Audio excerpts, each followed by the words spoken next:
Hi, this is Heather, and thank you for joining me for another episode of Music Chat. And I'm outside in my kids' tree fort trying something new.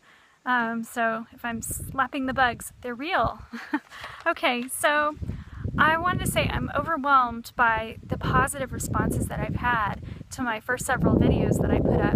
And it was really a lot bigger than I expected. And I got a few excellent questions along with that, and I wanted to try to answer those as best I can. And so the first question was, what was my background in music education and Kodály?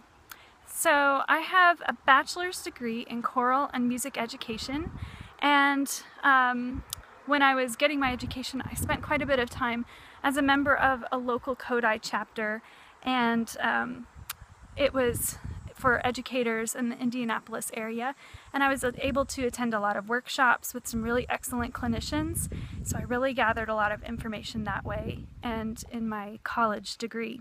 I also had experience teaching preschool and elementary age children, and then I became a stay-at-home mom, and I've been just singing with my own children ever since. But just as a little bit of a bibliography for some of my resources for what I'm using, I have this book, The Kodály Method by Louis Chosky, and I use this to help me determine my kind of scope and sequence when I was a teacher, and I'm also using that now. So this is one of the most solid programs for Kodály Music Ed in America. And so that's what I'm using right now as my resource.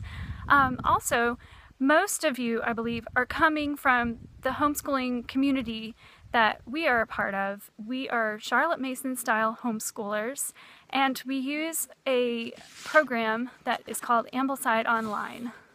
And I wrote it out here. It is a free online Charlotte Mason curriculum, and it is wonderful. It is very, very rich education for you and for your children. And so I'll put that up here if anyone is just not familiar with that.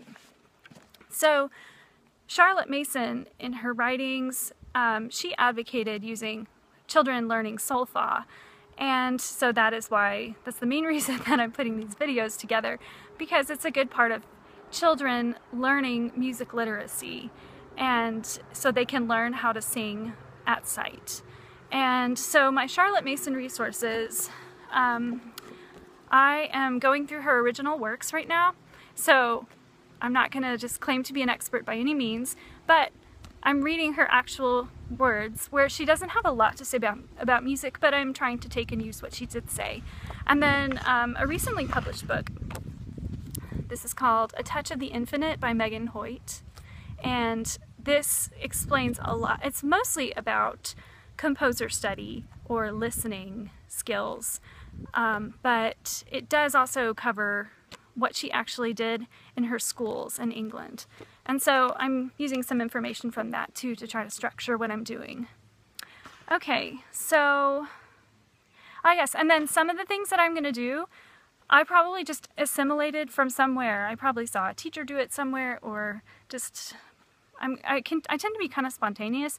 I'll make something up on the fly and I won't even think. So I won't always be able to tell you exactly where I get everything I'm doing, but that's the work of a teacher, is that it becomes a part of you and then you're sharing it. So, okay, so another question that I had was, how often am I going to post lessons?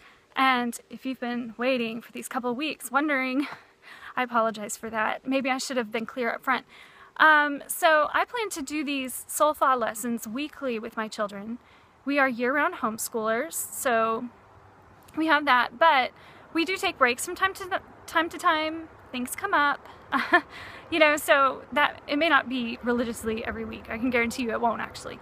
And then second, we have internet issues where I live. We live so far out in the country that the only internet we can get is through our phones. And so I can't even actually watch YouTube videos at my house, but I'm taking this on as a project. So it means I have to go to the library and upload videos, and it's just a little more complicated for me.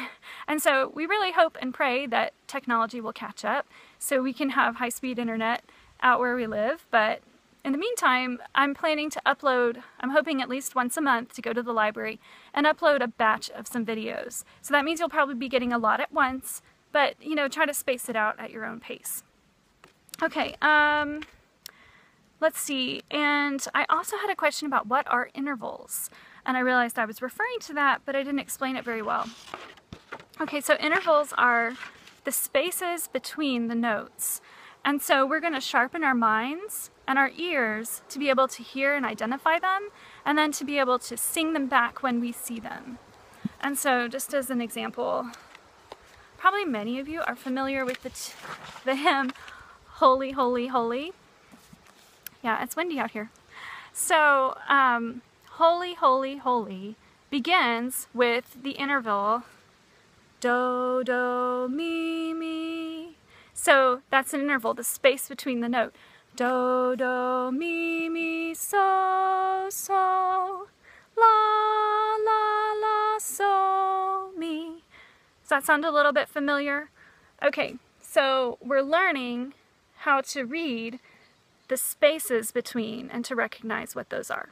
I hope that's a little clearer for you, in case you're not as familiar with music. So, all right, this video is already probably long enough, so I'm gonna see you in the next one, and thank you for watching, and please feel free to ask any questions, send me suggestions.